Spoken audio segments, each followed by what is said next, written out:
Ụmụnne m na ụmụnna m ele otu ọnụ ọrụ na hụkwerechi nwanne ọnụ nwa nwa mba nọ awụchasịala nụ m eye ụmụnne m ai obi agbawala m eo ihụrụ mma arụ ha mma ịtọ ya mbụ ihụrụ mma arụ ha mma ịtọ ya mbụ ai obi wa akpa asị na anya na-ahụ obi asị na anya na-ahụ obi ọ wụrụ nnọọ Chineke mere nnọọ sọ anya na-ahụ obi ụfọdụ ndị nwụrụ taa agaghara anwụ ọ ha ahụ nke becha ha ahụ ihe na-eche n'obi nwa ha mara onye iro mara onye ọjọọ ụwa kelee ọgbache mmasị ọbara na-eshi ushi ọ gị na-enwe ihe ka anụ m otu nwanne anyị nwaanyị akpọ m si m nwaanyị mba nnọọ mza ya sị m na mgbere akụkọ ya n'ugbo tụwara ya ụmụnne n'ụlọ ụtụ ledele akụkọ ya n'ugbo ene ledele akụkọ ya nụ ma ọ wụrụ ṅụọ gịnị ka ị ga-eme ya wee bewe ụmụnne m nwanne nwaanyị kpoghi n'akwa ya begebege kpọ ugele chai chimo ya sị m na nne na nna ya mụrụ ha na ha rụọ ụmụ nwaanyị atọ ụmụ nwoke abụọ na ọ ya nwa nwoke ada na nne na nna ya anọzighị ya na egburu ha egbu na ha gara skuul one day lọta gụghe ụzọ ha amaghị onye gụghere ụzọ ha wuru okwute wuru aka ọdụ ka ejiri kpọga mma ha na mpa ha kụja aha isi ha agbawashịa kpogiri isi ha agbawashịa imụlọ ede n'ọbara ọbara mme na mpa ya tojuo imụlọ ọnụ ụlọ otu ọnụ ụlọ tojuo na bedroom ha dojuo dịka pool of blood ozu ha jụọ oyi obodo agbapịa sọ gịnị wụ ihe ka onye gburu nwanyị mba nnọọ agbarịrị kwuge ya wụ akụkọ takeshi buru mmanya na mpa ya ga-elie ya ndị obodo awụọ mmanya n'ebe na-enweghị onye kwutere na ọ ya nwagburu nwoke na nwunye especially this man na-anaghị etu ọka enweghị onye otu gere nwunye ya nwebụ onye ọ ga-asị ọ kparịrị before ọwụ gịnị wụ ihe ka nwanyị mba nnọọ ọwụ gịnị wụ ihe ka obodo ka ha agaghị eme ihe nke a accept na arụ gbaa afọ ya wụ omenala na ọwụ na ha gba nkịtị na a ga-esi ụta gburu mmadụ n'aka ndị obodo ndị eze obodo chief ha ezukọ aka ọnụ bịa wụọ mmanya n'ihu arịna ha n'ihu ebe ahụ bụ ihu agbara ha mana egbuchala osisi n'ebe ahụ mana ọ na-arụ mgbe ụfọdụ ihe jie shi ike aga ebe ahụ ga wụọ mmanya eze buru mmanya dat na onye ọbụla aka ya nọ na ọnwụ nwoke na nwaanyị a na ajụọla ajụjụ for 7 days enweghị onye kwetere na ọmanye na onye ọbụla onye ahụ oshi n'obodo a oshi n'obodo ọzọ batara n'obodo a bịa gbuo di na nwaanyị n'ụdị a wụsawa ụmụ ha na onye ahụ na ọwụ n'okwute na ọ ga-anwụ ọnwụ ike na ọ gaghị anwụ na ngwa ngwa ọnwụ ga-atụgharịgide ntụrụ ihe eji ọ na-ekwupụta ihe o mere rịọkwa n'ọnwụ ka ọnwụ were ya ndị chief ndị ka ọsasụ ise ha awụọ dị mmanya na otu esi buru mmanya na mpa ya ga-elie ha the same day eme ebe ya mgbe ihe a na-eme na ya dị only 22 years old ya nwetakwara n'ụmụnne ndị ka ọzọ ebido gbarịwa na ọ bịara lee ya wozie nne ha hụrụ anya ibido gbarịwa rewa ihe niile a na-ere ya erere tomatoes ya erere bread fruit ya ere hot rice na ụkọtụ ya ere enweghị ihe a na-ere ya na-erefu ihe ya wụzụ jack of all trades ya na-etunye eji enyere ụmụnne ya aka ọ ya ka emere chukwu nna azụza ya ọ dị nnọọ ka nne na nna ya ọma na ya taga ahụhụ rọpụtara ya ezigbo mmadụ nwoke jikwe na ego ahụ dị ya mma abịa lụrụ ya ngwa lụrụ ya ka ọ lụọkwara lụcha o mere understand the situation ọnọdụ ya nọ n'ime okporo ma ụmụnne ma na onye hụrụ onye azụ na ya lara di ụmụnne niile so ya na ọ bụla ndị ke nwoke bụ ndị ke ha na ụmụnne ndị omerene ha nọ ndị ka omerene ha kpọrọ ndị ka ahụ dere ndị ka nwaanyị ha niile kwekọrọ ya n'ụlọ egwu nọ nga ka nọ ọ ya ka a na-eme chukwu eme ebere ya dị ime mụọ ke mbụ nwaanyị mụọ ka ọzọ nwoke mụọ ha ọzọ ya na mụọ ụmụ atọ mgbe ka ya toro mmadụ matọ ke atọ na nwaanyị bilitere otu ehihie si na ya enwetala ebe ya ga-anọ ya wụzi ha ụmụaka na ya etopụtala ka ya gaa ka ibu adịkwara ya mfe na ọ dịghị izi ha niile wụkwuru n'otu ụlọ, enweghị onye na-ara ha anya, enweghị onye chụrụ ha ụrụ, ha bịa otu onye ka a lụrụ ha niile awụrụ bịa na ya achọtala ebe ya ga-anọ na ọrụ ya mụrụ ya mụtachakwala ka ya nwetala ebe ya ga-anọ, ya sị ka ya soro ya ga-amata ebe ọ nọ, sị mba ya wụọ ha ụmụazị na echerekwere na ọwụ do ya spọt with somebody, but with time, n'oge time ahụ ruo na ya ga-abịa kpụrụ ya bịa eji ya ebe ya nọ. Ya so oke nwamba nọ anọ n'elu ozugbo aka atọ na nwaanyị pụrụ ka o soga da direct alụọ di ya bịara ya n'ụlọ ịka ọnụ di ya bịara ya alụọ dụwa di ya. Nwamba nọ mza onye ka nwanne ya nwaanyị nụ ntara pụrụ pụrụ ya hụ ọha ya anya hụ ya hụ nwee otu esi hụ ha ọ na fon ka ya na ya na-ekwu before ị mara ọgwa ya si ya n'ugbo Abuja ya jụọ sọ nọkwa na Abuja emege na ọwa ebe biznes gaga na ọwa ebe ihe dị mma na ọwa ebe ya mere ka emeghe ka ọzọ ọbọcha ya na-ahụzikwa ya ọ gawa Abuja. Ọ ihe ya chere ọkwa ihe ọ gwara ya anakwa eme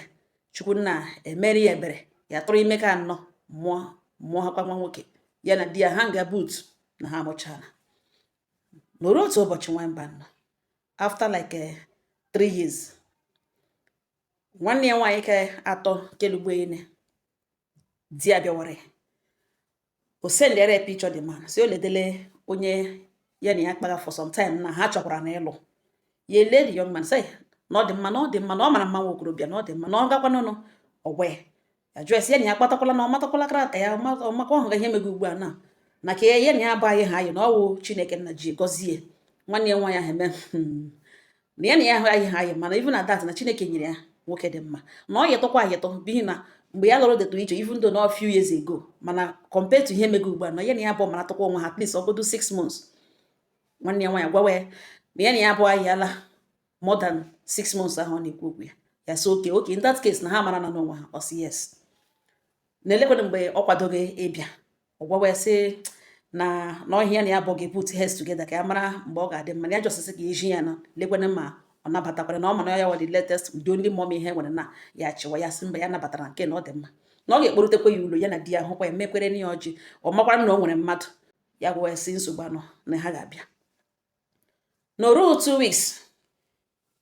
ya na nwanne ya nwaanyị kwuru ihe ya connect ga the whole dots then mana orughị 2 weeks ya na nwanne ya nwaanyị kwuchara mechara ka ọla di ya akpọlite n'otu abalị bege kpugele bee akwa dị ike ya jụọ eso gịnị megekwene ya akwa biznes ya ọ daana ọ tụrụ ahịa o gwuru mmiri onwe onye mejọrọ ya onwe onye ọ mejọrọ ọ gịnị wụ ihe mere ọ gwawe na the only thing ihe ọkpọ ihe ya eji na mkpụrụ obi ya abụọ na ihe na ya na-agwa ya n'abalị ga-eme ma ihe ahụ ya ga-ejidekwa ya ma ihe ahụ gagharịpụ ya jụọ eso gịnị wụ ọkpọ ihe ọgwawe eso ya nwa wụ nwunye ya sị ya nwansị na ọ gịnị ihe ọ ga-agwa ya na onwere ihe mego jikwa ahụ na onwe ihe mere nọ ọgwawe sị na ọhịa ya chọrọ ikwu ya ma otu esi ekwu ya ya jụọ eso gịnị na nwaanyị mba na di ya begidere akwa bee akwa for straight 30 minutes and o becha ọkọ akarịshi anya na-achacha red gwakwana ya ihe okpodo isi ote ka ilegidere anya n'ihu juge so gwa ya ihe before finally obi open up na enwere nwatakịrị a young girl ya tụrụ ime ebe 4 years ago na ya tụrụ ime 3 years ago there about na ya tụrụ the girl ime 3 years ago. No mistake na the girl akwụkwa na onye Igbo anyị na ọbụghị nwanne anyị na ọbụghị otu anyị na-eshi relate na the girl na onye Cross River State mana ọ mara mma jụọ ya young girl ya ṅụọ mmanya ya gara na nke enyi ya nwoke ṅụọ mmanya ebuo ya dị aghọta ihe mere eme something na ga wrong. This girl ejizie kpee na phone na ya rịla ime ya jụọ ese lebụ otu oshi nweta nọmba in the first place ọ bụ esi na ọ bụ enyi ya nwoke nyere ya nwa jụwa di esi which of his friends ọ sị ya na ya no ya chọghị ka ya bịa nwe problem with any of his friends ya gaghị akpọ ya onye nka ya gbakwa nkịtị. The girl agwawa ya na ya adịla ime ya so oke na ya ga-emebiri ya home na ele ihe ọ chọrọ ka eme Igbo na ya ga-alaki ka ọ ga-ewepụ ya. The girl si ya na-ewepụga ya ewepụga nwa before na agakwa na ha ewepụ ya gwa ya sị agakwa ha alụ ya na ya alụla nwaanyị eji ụmụ na enweghị ga emere ụwa ka ya alụ na osigodi ya mma nga na ọ ga-alụ ya. The girl so nsogbu anọ na ihe na ọ wesili mistake one time mistake na ọwụ nwa ka a na-ekwu okwu na-ele ihe ga-awa ọnọdụ nwa esendịarị ego ọ buga afọ ime lepụta onwe n'afọ ime mụọ nwa nwaanyị na ugbu a na the girl kpọrọ ya yesterday that na di ya bịawarala ya na ya chọrọ ịlụ di na ya bịa kpọrọ nwa ya na ya amaghị ebe ya kpọ nwa ha kacha nọ naanị ya dị only son mama ya mụrụ na enweghị ebe ya ma ya kpọ ya agaga na nwanne ka ya toro na ọnụhụ ya nọ na Naijiria ọkwanụ nwaanyị na ya amaghị otu ya ifat ya amaghị what to do na ya amaghị what to do otu ugbo ole ka ya dị ifat ya dị shattered na past ya chọrọla ịbịa ga-elebe otu akwụkwọ bere na gịnị ya jụọ sị gel nwa gị rekwa ya so nwa nwaanyị ka ọ mụrụ nwatakịrị dị afọ ole ya sị nwatakịrị na ọ gaga nọ 3 years na nkọ na ya sị ngwa ya kpọtara ya ọkwa ekwe hapụrụ ya dị nwa yes yes ya jụọ dị ese ọ chọpụtara ma nwa nwoke yes yes na ya chọpụtara na nwa nwoke ya jọsị ihe ndị a niile o meghechi gwakwana ha enwe otu o si gwata ya na enwe otu o si gwatata ya na enwe otu o si mee ka ya mara n'ụwa wụhụ si finish n'ụwa wụhụ ọ chọpụtabere ya hụrụ ya n'anya too much kpatara o ji kpa ya ụdịka agwa ọkpara nọ bikos ya dị soft nọ bikos ya hụrụ ya n'anya di ya sị mba na ọwa ụjọ ya fear of losing her this and that ya gwana ya sọ ọ na adịghị ọdịgadị comfortable ikpe gị nwa ya kpọta na ga alụrụ ndị ka ọ chọrọ ịlụbatakwu ya ka ya mara plan ha ọ sị ya mba na the girls ndị di ya na-abịa mgbe na-adịghị anya na ọ yesterday ka ọ kpọrọ na-agwa gị na ndị di ya na-abịa na ya chọrọ ịlụ di ya bịaba kpọrọ nwa ya nwaanyị mba nọ mza ya sị di ya gaga kpọta nwa ahụ na ọsọfọ ọwụ ya nwa na ọ kpọta ka ndị ka marachakwu ya ka ha niile tokọta ọnụ ebe ọ nwaanyị ya eto ya lụrụ di ọ makwara nwa di ya elewe mgbe ya jụrụ di ya sọ makwara nwa ka ụmụ ọ na-amụrụ ya ọ makwara nwa di ya ebilite gụrụ ya akwa anụ tara tọọ n'otu ọchị ya wesị ya na-eji ụwa n'ike na ọwụ mgbe ụfọdụ na-adị mma mmadụ menwe ihe ya gwata onye ya na-ebi mana ọ dịka ma ise ka repeat onwe na ya ga-ahapụ ya lawa na ọ mara ya wụ onye udo ya na-achọ nsogbu mana ọ dịka ma ise ka repeat enwe ya gị na ya ga-ahapụ ya lawa nọrọ ihe ekwuru ya si ya na ọ ga-akpọtatara nwa o muvuo that day muvuo nwaanyị mba nnọọ si ya gaghị abata na ya ga na ọ cross river na ọ dị very far na ya gaghị abata that very day na ya ga-alọta the next day ya sị nsogbu anọ ọ ga-akpọta nwa anụ ntara the next day kpọrọ nwatakịrị bịa nwatakịrị nọ ntara yige nna ya wụ di ya ya sị onye dikwara na ọ gara test ga-emewe ma ọ ya mara ma ọ ya mụrụ nwa ya sị na ya tọọ ụlọ echi dị nwoke hụ nwa ya na ọ ga-ama ya gwawa di ya sị na nwa na o yiri ya na ọ makwara mma dịka ndị nke n'ihi na ụmụ ya mara mma wee ha niile na-aga ha na-ajụsị nnukwu ụmụaka ka amaka very healthy na otu a ka nwa ahụ dị ị ga-eche na ọ ya nwa mụrụ ya sị nsogbu anụ edenwe nwaanyị mba nọ ya gwa di ya na ọ ga-arịọ ya specially na ọkwa mfil kwere ya gbaghara len ya gbaghara be na obi gbawagakwa ya na iwe wege josat ihe dike di ya si ya gbagharawa na ya hapụwa gbapụ so ga zụtara ya ihe gold wrist watch si ejiri rịọ ya narakwa nwaanyị mba nọ ya nada gbalịkalịka ọ na ya si alawa ugbo na nne anwụọna na nna anwụọna na ya ahụ na ihe n'ụwa ihe ahụ ya na enweghị mmadụ ga-eme ugbu agarịa ka ihe na onwe ahụ na ya tara ahụhụ bifo di ya na bịa lụrụ ya hichaa ya anya mmiri ọ gịnị ka ihe ebekana ihe nwere ike ịgbaghara ya gbaghara ọ dịrị ya ngwa ngwa ịgbaghara ya na enweghị ya kpiri sofe nwatakịrị nwaanyị and ndị ka etochiri ya nụrụ nga nabatakwa ngwa ha integrate ozugbo ebido ji nwa na ịhụnanya nwere ka ikpe oke ya hụta ya na ebe nwatakịrị yiri ụmụ ya ha yiri bikos ụmụ ya niile yiri mpaha mara mma nwoke ụmụ ya niile yiri mpaha kwụnwacha ụkwụ straight nwee figure very beautiful very curvy na nwatakịrị bịa bukweteleke dịka ụmụ nke ya mụrụ bụcha ukwu ihu nwa ọhụrụ nwa ka enwecha ukwu ya ṅụsị nụkwa na oke na mbata akụ na ụmụaka yicharakwa nwa ka yichakọ ya mụrụ no problem na ọ ọbara dị na ọ ọbara gị nwaanyị mba nnọọ nwanne ya nwaanyị adọkara di ya nụtara ha bịa kwụgo isi ya tige wedin di ya si dat ya achọghị ịkpọ ụmụaka aga na ya agaghị ala ka ịkpọ ụmụaka aga no ya achọghị ịkpọ ụmụaka aga na ụmụaka ha ihe wedin na ụmụaka dis and that nwanne ya wụghị onye ga-eme wedin ha agaghị aga mana ka a chọọ wee denwe ụmụaka ya so oke na elekwara onye a ga-edesakwara ya emewe kpọọ bife mara agaghị ata somebody ga nọbụta ụmụaka tijuo kamera ha plan nwa for the wedding ọ ya ka etinyere wedin nọ ntara wedin ebe mekwere ya na Abuja ha edenwe ụmụ ha na ha agaghị akụzili edenwe ụmụ so that flight ticket ka ha ga-eji aga ka ọ hapụ edere ha too expensive nọ naanị ya na di ejizi flight gawa Abuja ịga ọnụ wedin nwanne ya nwaanyị ọ ya ka ha rutere na wedin nọ ntara nwaanyị wedin na-aga on everything na-aga ruo na emechaa agbarala ha ụla abịa na eme reception abịasị na reception MC akpọwa ya nne the only sweet mother ada dịka nne tụbiri iwe ya ada lere ụmụnne ya ọcha ihe nwanne ya nwaanyị gwara duwe ada lere ụmụnne ya nne nwụrụ ma nne nọ ya so ihe ahụ abịa kpozuwe ya kpata oyi ahụ akwa ebido bewe nwanne ya nwaanyị be jide ebido pụpụta na ego nọ ya na-agba ego di ya na-agba ya na-agba ego di ya na-agba ya na-agba ego di ya na-agba ya na-efe ego di ya na-efe ego a na-efe ego yaga yaga, a na-efe ego, ya na-efe ego di ya na-efe because ọ nwanne ya agbachakwala mecha ruo daga ebe 6 o'clock somebody ya na-amaghị nwa agbọghọbịa ya na-amaghị onye ọwụ ya amaghị onye ọwụ mana elu mana enwebi eshi recognize akwụsị ya si ya madam ya sị na onwe ihe ya sị ka ya jụọ ya biko na ewekwala iwe na o wezụkwa ọmaghị onye awụ mana ọ dị necessary there's ihe a na-ajụ ya require ya wee dị afraid of onye awụ na ndị ya chọrọ na ebiko na this lady ya hụrụ ka ọ gbaga ego na that lady ọwa otu nna ya sị yes na ka ihe toro mmadụ mato na otu ya wa ụka ada mama ha hapụrụ ha n'ike na ya nwa zụrụ ha niile ya nwa na ya nwe ihe alọgba dị kpọrọ ha n'ụlọ ya ka ha nye ọbụla nọ before o relocate bịawa Abuja. The lady ajụwa esi ọ gwara ihe mere na o jiri relocate hapụ ụlọ ịpụwa ya sị na ọ nwanne ya na ọ mụrụ ọrụ ya ma ọ gachara skuul ya mụọra ya ọrụ ọ sị na ụlọ na ọ dị congested maka ụmụnne niile ya na ya bi ọ sị ka ya shift wee na ya enwetala ebe ya ga-anọ. The lady agwawa esi ọ gwakwara ṅụ na nwoke a gị na ya kwụ agbaga ego m jụrụ ajụjụ today ha sị na ọ bụ di gị ọ gwakwara ṅụ na ya na datman mụrụ nwa nwanne ya ahụ na datman gị na ya nọ agbaga ya ego MC na-etu gị nne nwụrụ ma nne nọ ya the man na-agba ego that man gị ajụrụ m ha sị na ọ dị gị that lady ọ gwakwara gị that na ya na that man mụrụ nwa nwaanyị ya na ya abụọ na Abuja this man na-evisiti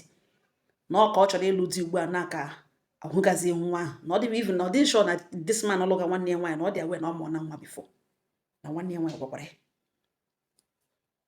ya sị nwanne ya nwaanyị amụbeghị nwa get thee behind me you agent from the pit of hell na ọ na ọ dịrị edi na ya gwa ndị dịrị ya na ọhụhụ ya. The lady achịwa chigburucha onwe ya si no wonder o jidere nwanne ya nwaanyị izi because the brain dị very small ọnwa ọchụ pụwa ya atọ nọ ihe cheki si na ya okwu nụkwana ihe a this lady kwuru na nwanne ya nwaanyị just bilite si na ya enwetala ebe ọ ga-anọ ya gwa esi okpere ga-eji ya ebe ahụ ọ ga-anọ o kweghị eji ya until o gwa na ya relocate ala ya n'ụwa Abuja na mgbe ụfọdụ di ya eme travel ọ gaghị alọta and ahụhụ nwanne ya anya and di ya kpọtara nwa adat na onye mụrụ nwa asị na achọ ọchụwala elu di the whole thing ebido connect wa na ngwa nwa di ya kpọlatara ọ sị na the lady mụrụ ya nwa ahụ na ọchọ di ya bịawara na ọ chọrọ ịlụrụ di 2 weeks after nwanne ya nwaanyị gwara ya na di ya bịawara na ihe niile ebido connect wa na ngwa ya rush ya chụwa the lady si biko excuse me the lady akwụsị Joyce brain ya olola na ọ chọrọ ịnụ mọ ya si yes ebiko na ọ otu nne na mgbe o kwuru ihe a na ọ bịara ọ dịka shock na ọ bịara too sudden na ihe kwugharị ya dị gịnị ka onye ihe o nwere ike ịkọwatanwu the lady menwere explain ya na ha nkwa m na Abuja ebe akwa ha niile nọcha ebe a na Abuja ebe na this man na-evisit efiri na ọdị ya na dị surprise o megezi wedding this same man na-evisit ya na gịnị ya bụ na-agbazi gasị na ọdị gị and ịgụ nwa adanne ya and ya somebody bu afọ ime ebe a ka ọ nọ mụọ ebe a ka anọ like ha ma ya na nwa ya na ha ghọta na nwanyị mba nọ nza ya sị the lady na o nwere ike ịnọ n'ihu nwanne ya nwaanyị kwuo ihe n'ugbo the lady si ya nwere ike ime but ya gaghị like chi ime because of the damage na efiliri na ọ dị awe na ya efiliri na bikekwa o wegara nwenye enweghị iwe ka o mechaa na gbaghara ya fọ ịbịara ya wedding ya amadụ na ọnọdụ ha na ọmadụ ha ama ote nwoke ga-eshi nwanne nwa ga-eshi mụọ na dị gị nwee dị ha wee akpọrọ dị nwa kpọpụtere na gị jụ ha ajụjụ nothing esoghị ka ịhụgodo nne mụrụ nwa la gị kpọrọ nwa kpọpụte ọ ga-akpọpụtekwana mụọ ka aka mụ na-akpọtatara gị madam wake up mgbe aka ewekiziri up ya jụọ ya si ya biko na ya jụkwa ya again na ya mere ya ebere na ọ ga-ekwuli ihe n'ugbo o kwuru n'ihu nwanne ya nwaanyị o were fon nọmba enye si ya gaghị abịa na mana okwu dachi ike ọnwụ na ọgụ onwe mgbe ọgọgorite na ya pụtazie na ya na ya nwụghị friends na ya ha ma na ya ma ya na Abuja ha niile nọ ebe a mana ha nwụghị friends ha naghị atọ so enweghị any reason so far ịbịa cover way or something na ya were fon nọmba ị gaghị jụọ nwanne ya nwaanyị ọ netere ju ma ọ tụwaziere ya ashị bịa gowa okpozie na fon ka ya bịa ka ya pụta ya nara the lady phone number nụrụ nga gaa straight to nwanne ya nwaanyị jụọ ese kpọ ya aha ya aza ozugbo e welitere ọnụ ka ekwokwu di egwu ruzo bata ya emechie ihe ọnụ ya gwa ya ọjụọ esa ntele ihe osistele ihe ya sị ya na-abịa na enweghị ihe echetara ka ya bịa ya gakwuru di ya jụwa di ya sọsọ bụ onye ka ya na ya mụrụ nwa di ya emepechi anya hụ na the fact na wedding na emere na Abuja and this lady toro na Abuja na o nwere ike somebody ma ha n'ihi na ebe erentere hall na chọọchị ebe a gara aga gbara ụlọ and all few friends enwechaghị friends na Abuja all few wu ihe bịara that wedding onwe mgbe nwanne ya nwaanyị hanyere na onye somebody ga-atọrọ ọnụ gburu ka egwu bịa kọwa because onweghị friends na Abuja ebe ahụ and ndị ka o nwekwara na-enwe ọwụghị ndị mee ihe invite o mere naanị ya ma otu o si eme ihe organize filie na nwe ha onye ga-abịa kọwa jụwa na ha nwachife abịa highest ọwụ eduge chọọchị agbara ụla then mee onye ọbụla ya na di ya gbasaa wedin ọlasha so opportunity ha ga-enweta opportunity ịbịa nụwa ọ bịa jụwa ebe na-akpọghị nwa ahụ bịa ọwụrụ na ọ kpọrọ nwa ahụ bịa ọkpọ ya ma ọ mịa or something abịa matazi ihe mere nụ nwaanyị mba nọ nza ya jụwa di again so onye ka ya na ya bụ ọmụrụ nwa di ya bịa shere si ya biko na ya amaghị otu esi agwa ya na ya amaghị otu esi in fact ya amaghị what to say and how to say it na ya biko na-arịọ ka ya na-arịọ na ya gakwara agwakwa ya nke eziokwu na ole anya na nwa ahụ amara na mama ya otu ụbọchị ọ ga-ahụtakwa esilekwe mama ya no one after the other ya chọghị inye the whole thing like the shock ga-adị ya too much na ebiko gbaghara di ya egbu ikpere na ebiko gbaghara na ọ ya na nwanne ya nwaanyị na ụlọ ọkwala dị na otu ọbụla etu esi handle this matter na ga-eme di ya tụpụta ihe a wee dị n'aka Jos emecha na biko ọbụ ọlụwala dị ka ọ dụwa di ya ka ihe agarala agaga obido rịọwa ya na-arịọ ya nwaanyị mba na ya dị broken ya bege na rumo nga ya nọ di ya agwa nwanne ya nwaanyị ọrịka gwara ya na adịkwe kakwa ga kamp nwada nne ọ matala nwanne ya nwaanyị bata fufere ya n'ihu were ikpere wụọ ya n'ụkwụ si ya dịghị ụwa dị na edizavụ nwanne dịka ya bido n'ebe si ya biko gbaghara na ya sevore mara ji na di ya adịghị aware of this one ọmadụ si ya mụọ na nwa mọfụkwa na ya na ọ dị nwanne ya nwaanyị tọrọ ime rute na ihe a na-aga ịkọ nga ugbu a na ebiko akwapụta hakwala na street no frustration ya jụọ ese frustration na ori ga-eri n'ụlọ ya ka frustration nọ naghị eyi akwa